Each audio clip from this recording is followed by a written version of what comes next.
Hello and welcome to another episode of Chats with Chip. I'm your host, Chip Griffin, and my guest today is Samantha Deeks. She is the founder and CEO of PRgloo. Welcome to the show, Samantha. Hello. I knew I was going to wave. Why did I start with a wave? Well, anyway. You know, for those watching on video, they'll enjoy the wave. For those listening in audio, well, you can just know she waved.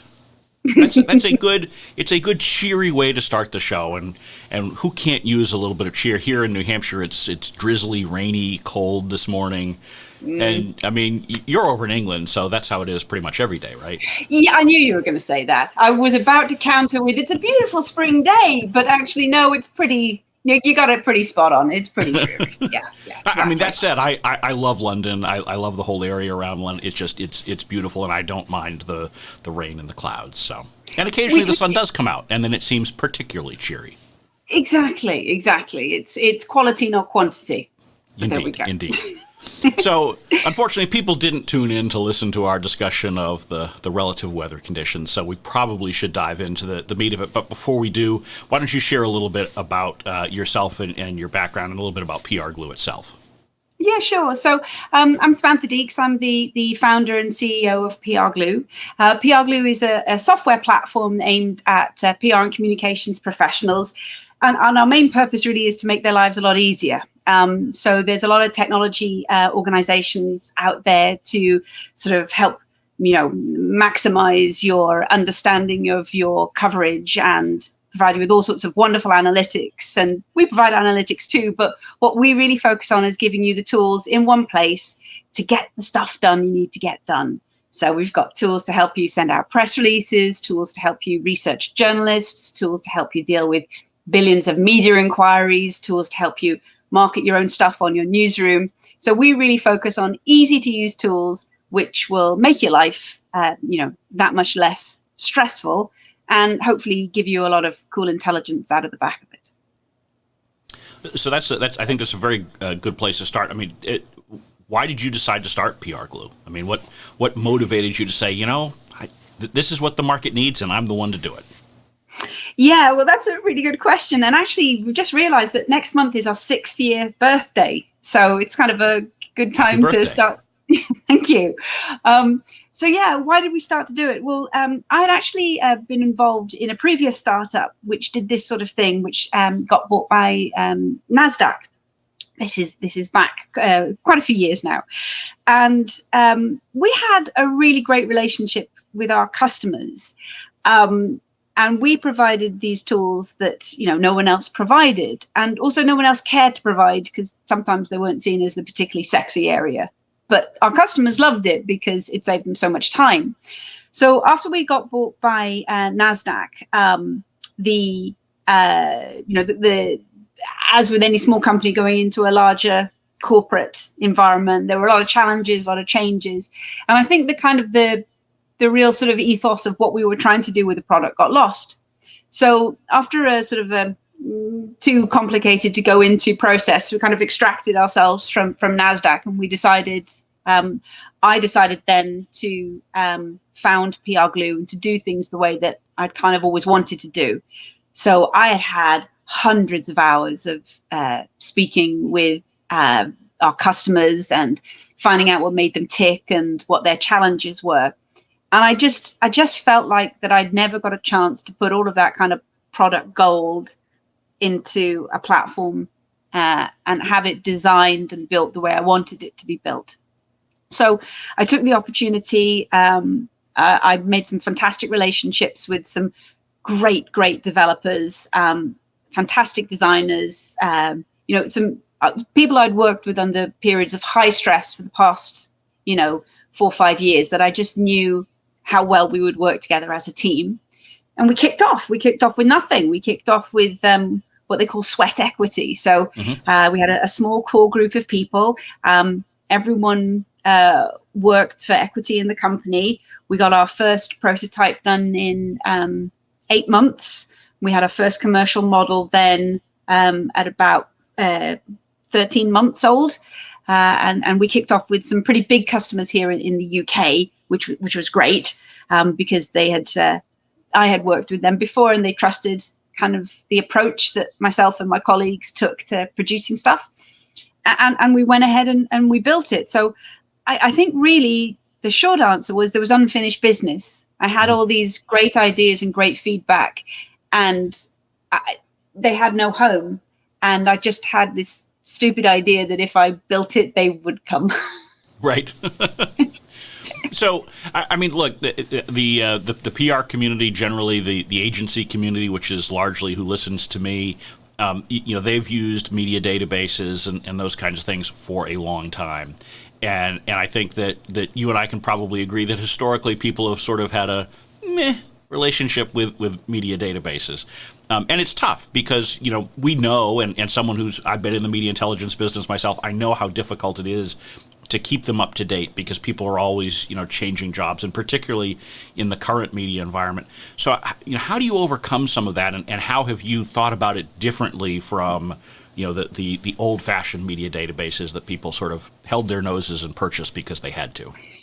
Yeah, no, there's a couple of pieces in that I'd sort of like to unpick. I mean, firstly, the PRgloo platform, we didn't start off as a journalist contacts database. We started off as a kind of a whole solution. So when you come into our platform, you're actually coming into our platform not just to search for a journalist, you're actually coming into our platform to craft like media rich content. So you create a great looking press release, you might create a social media post, and then afterwards you would then go and select your journalists to send it out to. So you don't just like look for journalists and download a list of journalists. Or you might come into our platform because you've had some media inquiries and you want to keep track of those. So you want to keep track of everyone in the media you've been speaking with. And our system's very simple. Then it links into our journalist contacts database. So if you've had a conversation with someone, you just look up their details, say the sort of things, that you, keep track of the sort of things that you've been speaking with them about. Or you want to keep track of all the proactive sell-ins that you've been doing so that you can provide a report for your customer to say, look, this is everything that we've done around this campaign. We've spoken to these, 15 people. We've held interviews with these 3 people. We've sent out these X many press releases. So the platform really takes a holistic approach as opposed to just saying, here's a media contacts database you can search through and export and send via Outlook. So I would say that is quite a different approach for us. The media contacts database is one part of the whole of our kind of workflow tool, which is aimed at, like I said before, making it easier for the PR person to get stuff done, to report over the stuff. Because if you use our system, you don't also then need to rely on Outlook. You don't also then need to rely on multiple spreadsheets. You don't also then need to rely on, a CMS to manage your website. You've got all of that in one place. So actually you can start producing some really cool reports. I mean, you can power multiple newsrooms from our platform. So if you wanted a website for each one of your customers, you can do that. And we have some customers who do that. So first thing is, we're not just a media contacts database. The media contacts is part of our whole platform. And that's where we're slightly different. But on the point of how do we keep stuff up to date, it is problematic. And we actually have to adopt a regional approach. So in the UK, and US, we will rely heavily on social media. So anytime anyone's social media profile changes, that gets flagged to our human researchers to research them. In other countries, like in Ireland, their journalists are less reliant on Twitter and social media. So we have people on the ground there that actually, do a schedule of ringing people up. It's, there isn't a silver bullet, right. But if you are sensitive to the needs of the community that you're trying to serve, and also the journalists in that region, then you come up with these regional strategies, and nothing will be perfect. But we also don't go into it with any sort of overblown sort of, we have 5 million journalists in our database, even though registered there's only, a fraction of that amount. Right. We try to keep it. We try to keep it on target with actual proper journalists and media and people who want to hear from you as a whole bunch of fillers that really don't. Right. So basically, you've stepped back and you've taken that broader view of how you're going to help people communicate their messages more effectively. And it's not so much about being a phone book or a spam tool or something like that allows them to simply report up that, hey, we sent this out to X number of people or something like that. You're really trying to help them think more strategically about communicating their messages. Yeah, that's right. I mean, there's definitely tools there to broadcast information out, but there's tools there, more importantly, I think, to build the relationships and to support the building of those relationships and to support building, a larger number of relationships than you could do if you didn't have the technology to support you there. But, definitely the relationships are key. Mm-hmm. And so, as you're looking at, the landscape, are you focused primarily on media? Do you integrate, influencers, which seems to be the hip term these days, right? And everybody's trying to figure out how do I engage influencers? I mean, how do you see that? And obviously the lines can get blurry there. So I'm curious how you address that and what you're seeing in the marketplace. Yeah, the lines can get very blurry. So we do operate on a slightly gray area because we actually have a human research team. So there's lots of organizations out there who are all about slashing their human research team. And we're actually, we're about to double the size of our research team.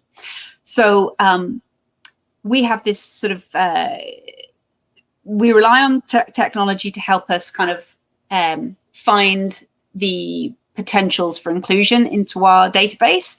And we also rely on technology to help us sort of flag which contacts need to be reviewed. But then we always have that human approach on top of it. And what we also want to do is we don't want to add to the general kind of hatred of billions of emails in your inbox. So what we will try to do is we'll say, right, this person actually, if they're an influencer, they probably won't receive press releases. So we add them into our system in a slightly different way so that they don't become kind of spammed and therefore turn off, and therefore it all becomes very counterproductive. So we will put people in there that you might want to communicate with directly or build a relationship with on social media, and we'll provide those sorts of information, but maybe we wouldn't provide their, like, say, email address, or wouldn't provide it as part of something that you could then kind of do a big broadcast out to, because these people want to be approached on a one-to-one basis. So we tend to focus a little bit on the ones that are sort of media going over to influencers. Pure influencer databases, they aren't really, I think technology can access those. They can summarize what's been said about them and so on. You still got to be able to approach them and build a relationship with them. They're not going to just carry whatever that you send them. So those more one-to-one relationships, that's where our platform would allow you to keep track of the amount of times you've spoken to them, put reminders as to when you need to reach out to them again to keep that relationship warm. And it becomes almost, if you like, more of a proactive kind of, sales tool almost, because you're kind of selling that relationship and so on. So I don't know if that quite answers your question. I think we leave the influencers side of stuff to the pure tech companies, but we've had a lot of organizations who just have, like, the likes of your Tracker and the not BuzzSumo, but in the same group, places that will go and find you these influencers. Sure. They don't then have the tools to help people nurture those relationships, and I suppose that's where we come in. We help you nurture those relationships and track those relationships and so forth. And how, if at all, have you seen the way your tool is used? How have you seen it change in the last year as we've gone through a lot of change in the communication space and really society more generally? I'm curious if people are continuing to use PRgloo the same way that they were before, if you've seen any noticeable patterns of change over that time. I tell you what, I've seen more people use it. So when lockdown kicked off, we were trying to work out what we could do to help. So our platform is based on a sort of a concurrent license model. So you buy a certain amount of seats and that many people can log in. And what we found was that suddenly our customers were coming to us and asking us for more licenses because they were enlisting people from into the comms team from all around the rest of the parts of the business. And they were recruiting as well, because I think what happened was comms I don't think has ever played such a front and center role. I mean, I think it's comms and people who make PPE and the doctors, it's that kind of, because there's so much information and it's so crucial that information gets get pushed out there to the right people in a timely fashion and all this sort of stuff. So for the whole year, we just removed license limitations. We just said, look, add as many people as you want in to use your platform. That's fine. We understand the insane pressures that everyone is on. Also, an increase in kind of the internal communication. So a lot of people have been using our platform actually to craft, communicators are the best people to communicate. So they're also doing a lot of internal communications through our platform, and a lot of what we would call sort of stakeholder communications. So not necessarily the media, but politicians or people within the community that they serve, or who's ever's sort of important to the comms agenda, but not a member of the media. Right. And again, we supported all of that. So for us, I think that the trend was just actually comms taking a massive front and center role, and then everyone working from their kitchen table or their garden shed, or in their bedroom, because they're in a small apartment. So then suddenly we also started getting more new business in, because before people would see our tool, but they'd say, oh, there's only 4 of us and we're all in the office, so if we need to know what someone said, we just shout across the office at each other. And now everyone's working from home, and that model seems to continue. The majority of our customers have all been told you don't need to come back into the office. We've had, offices being sold and that type of thing. So then a platform like ours, which allows one PR person to see what the other PR person is doing and to quickly find something that was said and not have to have the billions of Zoom calls to work out what's done. It's just there on PRgloo. Right. That was the other. So we actually saw a sort of an increase in customers going, we should have had something like this before. Whoops. Right. We really need to get this in now. So yeah, those are my big trends from our customer base. Mm-hmm. And how do agencies typically use your tool? I mean, do they use it any differently than your in-house clients, or is it really just a similar usage?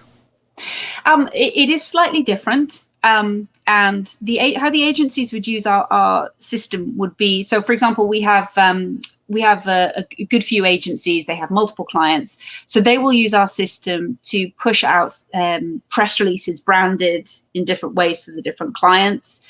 They will then support that by different lists that they build, and quite often they will support that also with multiple websites that they will manage on behalf of the customer. Mm-hmm. So let's say, for example, you're an agency and you have a particular watchmaker as luxury watch brand as one of your customers. Then what they would do is within PRgloo, they'd have a fully branded up set of email templates that can be pushed out.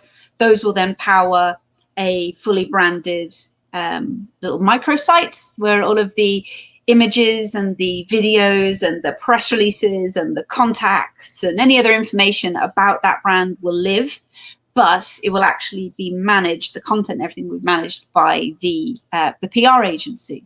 So it's a really sticky tool for the PR agency to give to the customer. It also kind of showcases their work. So our agencies would tend to use it along those lines, around kind of the content marketing and the pushing of that. Mm-hmm. Whereas our in-house customers will often use it for that. So like the likes of 2K Games and the likes of, over here nationwide. And, we have some big organizations using it to power out their website, Siemens, people like that.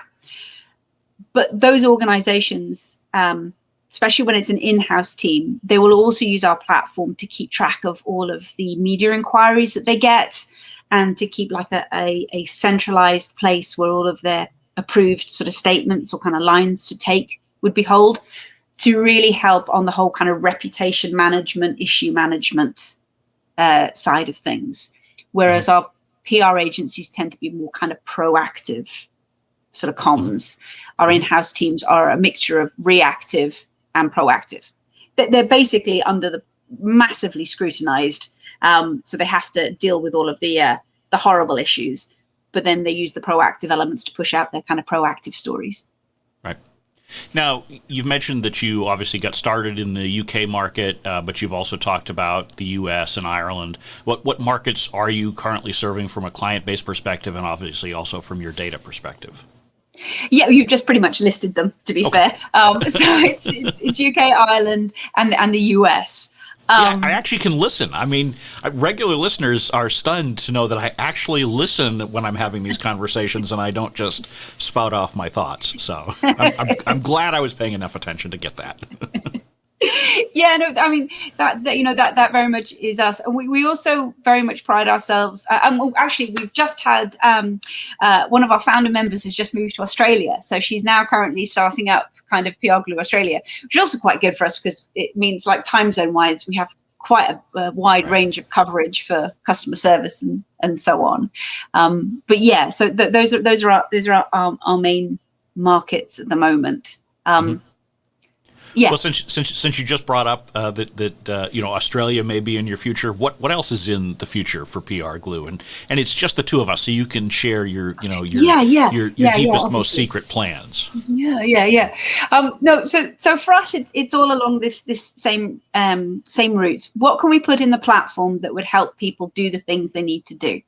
So we've got kind of these reactive tools for managing issues and crises and stuff like that, and the ebb and flow of journalists asking you mad questions or you trying to get your stories, pushed out to the journalists. We've got the kind of the content piece where you can push stuff out to your newsrooms and you can push stuff out via email. We've got the journalist piece. We are currently building out our US database, so we should have we're looking to have around about 90,000 or so US journalists by sort of September time. So that's a big thing for us. That's why we're increasing our research team. And then in the next 2 months, we'll also be launching a social media scheduler so that you can, as well as pushing out your stories, you can push stuff out to social media. So Instagram and Facebook and Twitter and LinkedIn and things like that. So that's in the pipeline at the moment. And then it's really about this piece that's a little bit been missing for us. So you do all this great stuff within PRgloo, you build your relationships, you push out your content, and then you need to see if any of it resulted in anything at all, right? So at the moment, what we do is we link in with third-party kind of coverage providers. So the coverage comes into the platform, and you can link that coverage up to a press release that you thought maybe generated it. And you can do a little bit of analytics on the coverage, but not a great deal. So the next big thing for us is that when that coverage comes into the platform, we've got a tool which will automatically link it to the press release or the statement that we think generated it. Mm-hmm. And then also we're building out a full analytics dashboard for that coverage. So irrespective of what you want to do, if you want to do deep dive coverage analytics, if you want to do beautiful content creation, if you want to sort out your social media campaign, or if you just want to keep track of all of the weird and wonderful requests you get, you'll be able to do this all in one platform. And then there's lots of cool link ups between them all. So you look at a journalist's details and you'll be able to see everything you've sent to them and what they've opened, everything you've said to them, everything that they've written about you, and hopefully every kind of social media interaction they've had with you. So then that's where you start seeing that all these disparate parts all come together really about building those relationships and seeing which relationships are working well for you. Mm-hmm. And actually, I guess that last bit, brings about a question. How do you do all of this in the new world of GDPR and California's rules and all of the various things that really are regulating the kind of information you're storing? I'm curious, Has that been something that's been a hindrance to your business, just something you have to be aware of? Talk a little bit about that, because I know there are a lot of folks in both media and communications who are concerned about this. Yeah, well, GDPR is not new to us. And in fact, data protection was something that I was very, very concerned about from absolutely the beginning. So one of the ways in which we get contacts into our system is by our customers suggesting them. So our customer may log an inquiry they've just had from a journalist, and that journalist isn't in our system. So they type in their name, they say they're a member of the media, and then that goes off to our research team. So from the absolute get-go, and for us, actually, GDPR has been a real massive benefit, because and I am our data protection officer, so you're going to have to keep me a limit here on how much I talk about GDPR. But essentially this, right? If you think about your data like they were your children, right? Then you're going to be on the right side of GDPR. So you got to keep your kids safe, right? You don't know my kids then. You got to try at least, okay? The intention has to be, you got to keep them safe. You got to keep them up to date with the latest stuff. You've got to make sure that you only keep them for so long and then you let them go. It's if you treat your data like like a good parent, shall we say, will treat their children. There's where you've lost me. So okay. So, then you don't go too far wrong. So for us, what that means is we don't put in people's details that don't need it. We do have unsubscribes. We keep a full audit trail of where we've got this data. If we're unsure, if we see something online that's outed a journalist for being a supporter of, I don't know, some left-wing thing, we won't use that as a source of collecting their data. Okay. Mm-hmm. So we just take a very kind of human approach to the fact that if we only want to add people into the system who will be of value to our customers, therefore we only want to add people into the system who will want to interact with you in some way. And GDPR just falls right into that. Mm-hmm. As far as I'm concerned, GDPR is a massive boon. And for us, it's a reason why you should use a platform like ours, as opposed to keeping a bunch of spreadsheets hanging about, which will get out of date, which won't be compliant with GDPR. You can't show why you have it, how you use the data. You can't do any of that. So for us, GDPR and me, love each other. Excellent. Well, you talk about the importance of building relationships where people want to interact with you. If someone wants to interact with you or PRgloo, where can they find you online? You're going to have to really search hard for me. It's just PRgloo.com. I'm always on LinkedIn as well. And we put up some very cool videos and some funny videos. So do follow me, even if you just want to have a laugh for a few moments. We're a pretty nice, not hugely corporate organization. So if you want to reach out, just get hold of me on LinkedIn or come along to our website, and we'll be happy to have a good talk about what you need. Excellent. And just to be clear, it's PRgloo with 2 O's, right? So, oh, yes, that's right. Yes. and I know oftentimes across the Atlantic we spell things differently, but this is, I'm not even sure, this is not how you spell glue over in the UK, is it? No, okay. It isn't. Right. No, so PRgloo, GLOO, yes. You have no idea how hard it is when you start a business to think of a goddamn good name. I've started many businesses, so I'm quite familiar with it, actually. Although, in fairness, I think people spend way too much time worrying about business names, because there are so many companies where you would say, well, that's a dumb name. I mean, think about it. Yahoo, Amazon, Google. Who would sit there and say, yeah, you should name your company those things? I think they're doing okay. Or at least 2 out of those 3 are. Yeah, no, definitely. And I would 100% agree with you there. But I still have the piece of paper where we wrote down all the different suggestions, and there were some real awful ones in there. But this one, and I'm sorry for the pun, was the only one that stuck. So there you go.